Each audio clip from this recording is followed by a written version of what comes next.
of the Scheduled Caste and Scheduled Tribe Committee. Madam, the paper had asked me due to dishonest motives, and I request you to allow me to raise a question on that matter now. Have you given? Yes, ma'am. I have already given a copy of it at 10 a.m. today. It will be examined when it comes to me. I shall consider it and recommend everything. Now paper to be read on the table. On the Minister of Rural Development, please.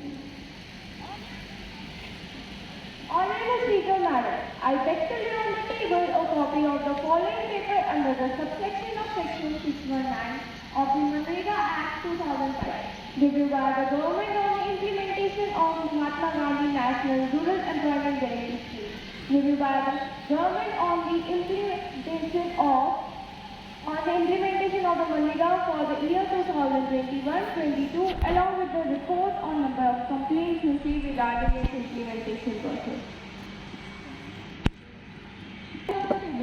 A copy of the annual account of the Jamia Millia Islamia, New Delhi for the year 2021-22, together with audit report thereof, and a copy of the annual report in Hindi and English version of the Indian Institute of Management, Lucknow for the year 2021-22, along with audited accounts. Thank you. To report the following message received from the Secretary of the Chamber of Youth Parliament. In accordance with the provision of the rule of procedure and conduct of business in the Chamber of Youth Parliament, I am directed to enclose a copy of Dam Safety Bill 2021 as passed by the Chamber on its sitting on April 2021. I lay on the table of the House the Dam Safety Bill 2021 as passed by the Chamber of Youth Parliament. Mr. Anson Peter, Federal Minister of Interior and Communities. Mr. Matthew Bushman, Federal Minister of Justice. Dear present here as an honored guest. The delegation has arrived on 2nd of September 2022. We wish them a very happy and fruitful stay in our country. We also convey through them our greetings to the Chancellor, the President, the General Government and the people of the country. So please call the attention of the Minister. अध्यक्ष महोदय, मैं रसायन और उर्वरक मंत्री जी का ध्यान जीवन रक्षक दवाइयों की कीमतों में विधि एवं नकली दवाइयों से उत्पन्न होने वाली स्वास्थ्य संकट की ओर आकर्षित करती हूँ और सरकार से यह भी पूछना चाहती हूँ कि इस समस्या के निवारण हेतु कौन-कौन से कदम उठाए गए हैं। मैं मंत्री जी से प्रार्थना करती हूँ कि वह इस संबंध में अपना वक्तव्य रखें। The National Pharmaceutical Pricing Policy 2020, the government has notified the Drug Price Control Order that there are 680 active drug ingredients with specified dosages and strengths as per listed in the National List of Essential Medicines 2021 and ceiling price of 509. 509 of these medicines has already been fixed by the government under the provisions made by the National Pricing Policy.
अध्यक्ष महोदय, मैं आपके माध्यम से मंत्री जी से एक बात कहना चाहूंगी।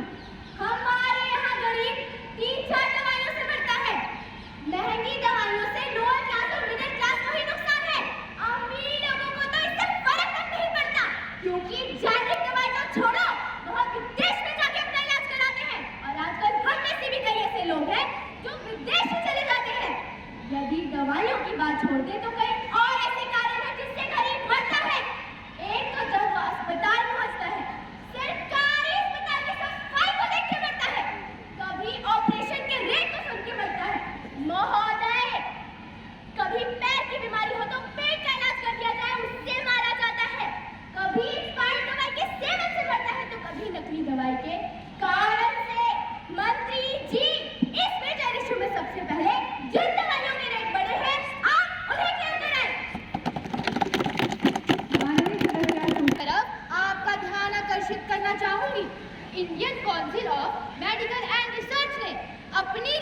कहा है कि भारत में हर साल 10 लाख से ज्यादा लोग कैंसर की बीमारी से प्रभावित होते हैं। इनमें से 1/3 हर वर्ष मर जाते हैं। वर्ष 2025 तक भारत में कैंसर के मरीजों की संख्या में 5 गुना वृद्धि हो जाएगी। टीबी, डायबिटीज और एचआईवी जैसी बीमारियों की दवाओं में भी 5 से 12 गुना तक का इजाफा हुआ है। महोदय, इस पर तो आप कभी बात नहीं करते कि ना क्या ही के हैं दुश्मन, ना सफेदी के हैं कि that the prices of drugs should be affordable. I would like to say that we had 440 drugs and medicines under the DPCO, and I'm very much happy to place before the Honorable Lok Sabha that within 6 months of our arrival as a ruling party, 175 more drugs have been added to price control. I give the entire credit for this initiative to our Prime Minister's concern for the well-being and welfare of people of India. Now, talking about one of the statements made by an important leader of the opposition, stating that the price of cancer drug is a misinformation campaign. The price, which was earlier 8,500 rupees, it's now 8,452 rupees. It is still in the same range. What happens here is that some drugs and medicines are linked with the WPI system, the wholesale price index. Therefore, some small variations are always there. Our government tries to keep it in the same range and we've been successful at it time and time again. Therefore, with great humility and full authority, I would like to place before the Honorable Lok Sabha that in the last 6 months, prices of no drug has been increased and there is no question of skyrocketing of prices. If at all something has happened, is that prices of more than 444 drugs and medicines have come down under government. हमारी जरूरत की 85% दवाइयों का निर्माण हम स्वयं करते हैं। हमारी जेनेरिक दवाइयाँ गुणवत्ता की कसौटी पर पूरी तरह से खरी उतरती है, लेकिन उसके बावजूद हमारे अस्पतालों में ये फैक्ट है कि डॉक्टर्स जेनेरिक दवाइयों को नहीं लिखते हैं। आखिर हमने IMA बनाया, रेगुलेटरी बॉडी बनाई डॉक्टर्स को संरक्षण देने के लिए। हमारे देश में पेशेंट को संरक्षण देने के लिए कोई रेगुलेटरी बॉडी क्यों नहीं है? US में है, UK में है, वहाँ पर सीनियर सिटीजन का फ्री में इलाज होता है। ठीक है, सरकारी अस्पतालों में अगर हमें जेन्युइन दवाइयाँ ही मिल जाएं तो हमारे लिए बहुत रहम की बात होगी। मैं ये पूछना चाहता हूँ कि जेनेरिक दवाइयों के लिए कोई कानून है कि डॉक्टर्स को सिर्फ जेनेरिक दवाइयाँ ही लिखनी है? मंत्री जी ने अपने भाषण में कहा था कि उन्होंने 20 करोड़ दवाइयाँ मुफ्त में बांटने का टारगेट किया है। मैं इसमें कोई राजनीतिक बात नहीं करूंगा। मैं आपके माध्यम से मंत्री जी से कहना चाहूंगा कि पता करें कि एम्स में वे दवाइयाँ मुफ्त में बंट रही हैं। हर जिले में जो डिस्ट्रिक्ट हॉस्पिटल, सदर हॉस्पिटल और PHE है, वहाँ इन दवाइयों को बेच दिया जाता है। इसकी इंक्वायरी होनी चाहिए क्योंकि Pharmaceutical database management systems, according to which every company has to file Form 5 every quarter. More than 600 monitoring resource units in each state, and this will be a very progressive step in the direction of price control. I would like to assure the Honorable Lok Sabha that the price control continues, and due to this continuance of price control, the pharmaceutical companies have lost rupees 350 crores in the last 6 months. They have gone to the court for the same matter. Though they have gone to the court, the Honorable Court hasn't given any stay order yet. Therefore, price control continues. On the Minister of Corporate Affairs, Madam, I beg to move forward to introduce the bill further to amend the Companies Amendment Act 2006.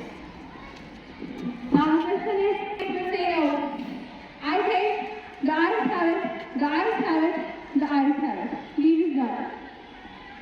Honorable Speaker, Madam, I introduce the bill. Now, the House will take up consideration of the Protection of Child Act of India Sector 2022. On the Minister of Women and Child Activities, आदरणीय अध्यक्ष महोदय, मैं प्रस्ताव करती हूँ बाल कलाकारों के प्रभावी संरक्षण और उनसे जुड़े मामलों के लिए विधेयक पर विचार किया जाए। महोदय, मैं इस सदन के माध्यम से सरकार का ध्यान मीडिया सेक्टर में हो रहे बाल कलाकारों सभी माननीय सदस्यों का ध्यान केंद्रित कर यह बिल प्रस्तुत करने की अनुमति चाहती हूँ। यह बिल टेलीविजन कार्यक्रमों में काम करने वाले बच्चों के प्लेटफॉर्म, समाचार व सूचनात्मक मीडिया, सोशल मीडिया पर सामग्री, कला प्रदर्शन, विज्ञापन या व्यवस्थित मनोरंजन गतिविधियों में बच्चों की किसी भी तरह से भागीदारी शामिल हो। डांस शोज में कलाबाजियां करते बच्चों को देखकर हम दांतों तले में उंगलियां बड़े मजे से दबाते हैं, पर क्या कभी परिस्थितियों के बारे में सोचते हैं जिसमें बच्चे भुगतते हैं? घंटों लगते रिहर्सल और प्राकृतिक वातावरण में रहना, जिससे इनकी शारीरिक व मानसिक विकास को मात्र एक पार्ट टाइम के रूप में ले पाते हैं, जिससे इनके संपूर्ण व्यक्तित्व का विकास नहीं हो पाता। बचपन में ही ये अपने अभिभावकों की महत्वाकांक्षाओं का शिकार हो जाते हैं। इन्हें बहुत सी समस्याओं का सामना करना पड़ता है, जैसे शिक्षा। कई बार तो ये बच्चे आपत्तिजनक वीडियो में नजर आते हैं, जिससे न केवल इन पर बल्कि देखने वाले बच्चों पर भी गलत प्रभाव पड़ता है। कई बार तो ये बच्चे हथियारों का प्रयोग करते देखे जाते हैं, जो न केवल इनके लिए बल्कि अन्य बच्चों के लिए भी हानिकारक है। विधेयक के कुछ महत्वपूर्ण प्रावधानों की मुख्य विशेषताएं इस प्रकार है। जब बाल कलाकारों को कार्य के लिए नियुक्त किया जाए तो नियोक्ता का ये दायित्व हो कि वह बाल श्रम अधिनियम 1986 में दिए गए फॉर्म सी को भरे। फॉर्म सी को भरकर नियोक्ता को जिम्मेदारी लेने का वादा करना होगा कि बच्चे की शिक्षा प्रभावित ना हो। निर्माताओं को किसी भी शूटिंग में बच्चे को शामिल करने के लिए संबंधित जिला मजिस्ट्रेट से अनुमति प्राप्त करने की आवश्यकता होगी, जिसमें इस बात का डिस्क्लेमर दिया होगा कि बच्चों के शोषण या उत्पीड़न से रोकने के उपाय सुनिश्चित किए गए हैं। हर बाल कलाकार को आत्मसम्मान के साथ कार्य करने और उससे जुड़े फैसलों में भाग लेने का अधिकार होगा। उससे ऐसा कोई रोल नहीं करवाया जाए जिससे उसे शर्मिंदगी उठानी पड़े और उसे भावनात्मक चोट पहुंचे। बाल कलाकारों को मिलने वाली फीस का कम से कम 20% हिस्सा किसी नेशनल लाइफ बैंक में फिक्स डिपॉजिट के तौर पर जमा भी 27 दिनों तक लगातार कार्य करवाने की अनुमति नहीं दी जाएगी। कार्यक्रम निर्माता बच्चों के पर्याप्त भोजन वह पानी के साथ साथ विश्राम कक्ष के लिए जिम्मेदार रहेगा।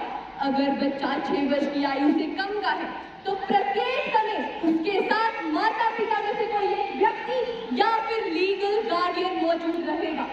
अगर बच्चा 6 वर्ष की आयु से बड़ा है तब भी उसके साथ किसी गार्डियन का होना या किसी परिचित का होना अनिवार्य। बाल कलाकारों की सुरक्षा बिल 2022 पर विचार किया जाए। धन्यवाद। आपके क्या विचार है इस बिल पर?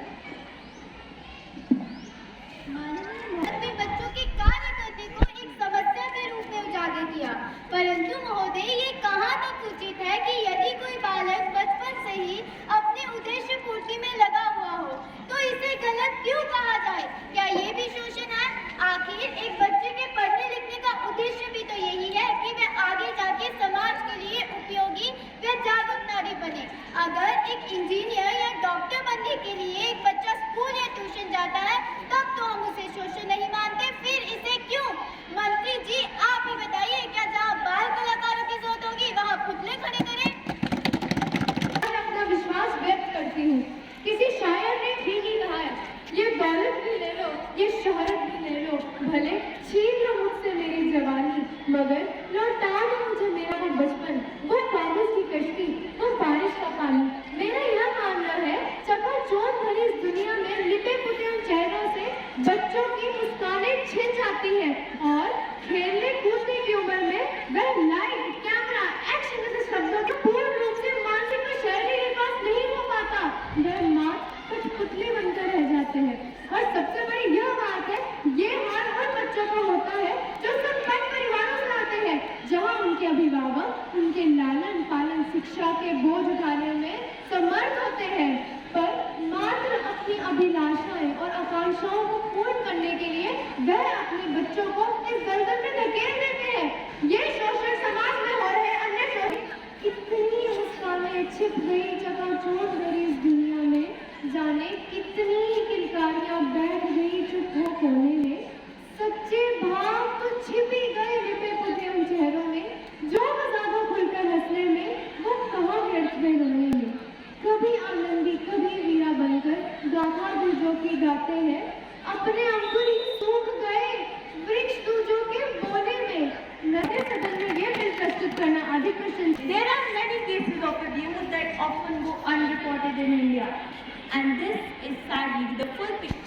it comes to being a child in the entertainment industry.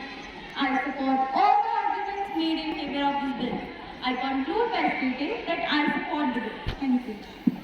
Child development in this regard and congratulate her on bringing such a crucial issue for discussion in this house.